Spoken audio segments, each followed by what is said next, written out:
عليكم ورحمة الله وبركاته. إن الحمد لله والصلاة والسلام على من لا نبي بعده. أعوذ بالله من الشيطان الرجيم. بسم الله الرحمن الرحيم.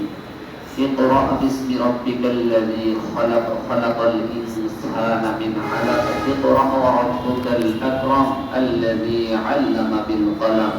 علم الإنسان ما لم يعلم.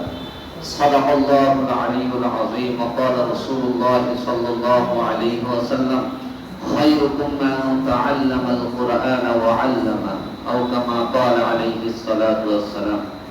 সম্মানিত উপস্থিতি, মহান আল্লাহ পাক রব্বুল আলামিনের দরবারে লক্ষ কোটি শুকরিয়া জ্ঞাপন করছি যে মহান রব্বুল আলামিন আমাদেরকে খতমে কোরআনের মজলিসে বসে কোরআনুল কারীমের শেষ তেলাওয়াত শোনার তৌফিক দিয়েছেন। এজন্য শুকরিয়া দান করি আলহামদুলিল্লাহ।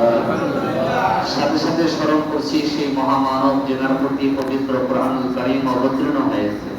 সেই মহামানবের দরবারে একবার সংক্ষিপ্ত আকারে দরুদ প্রেরণ করি। সকলেই বলি সাল্লাল্লাহু আলাইহি ওয়াসাল্লাম।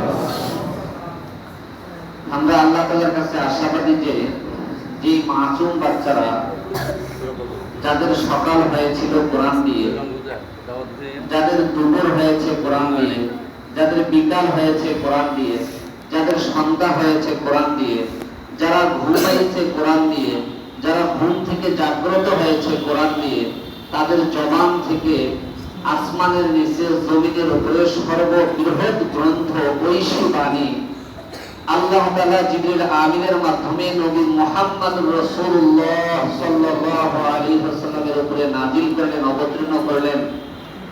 আর আরবের দুলাল মক্কার দুলাল নবী মুহাম্মদের জবান থেকে যাহা তেলাওয়াত হয়েছে আরবের জবান দিয়ে, আর গায়রে আরব আমরা, অথচ আমাদের সন্তানরাও সেই আরবি ভাষার মতো এত সুন্দরভাবে তেলাওয়াত করলেন। নবী মুহাম্মদ ইতিম ছিলেন, সে কোথায় মরুভূমিতে তেলাওয়াত করেছেন, আর সেই তেলাওয়াত আমরা শুনতে পাচ্ছি।